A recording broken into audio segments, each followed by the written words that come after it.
Hello everyone, my name is Sanket Gaikwad. I am pursuing MBA degree from Sanjay University. Today I am excited to talk about types of supply and demand. A key concept is economics that helps us understand how makes functions. Let's start with market supply, which refers to a total amount of a product that all producers are willing to sell, at a given price. For instance, to make market supply of smartphones is the combined output from companies like Apple and Samsung. This board perspective shows how multiple producers together affects makes prices. Next one is the individual supply.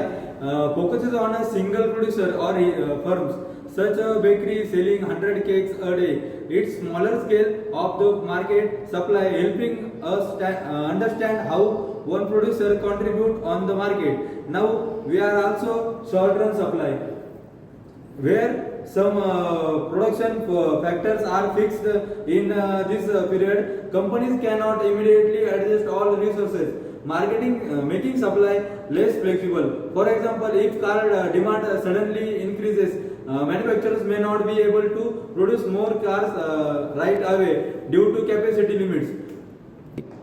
On the other hand, long-run supply is more adaptable. Over time, businesses can adjust all their resources, such as expanding factories to meet market demand. This is particularly important for industries like technology, where rapid change happen. Joint supply. Next one is joint supply. Joint supply occurs when producing one good result in another. A classic example is cattle farming, where producing beef also gives leather, as they are linked by product. Similarly, we can say composite supply. Composite supply refers to when a product like crude oil is used on multiple processes, refined into gasoline, diesel, and more. This shows how demand for one use affected overall supply. Then we are saying elastic supply.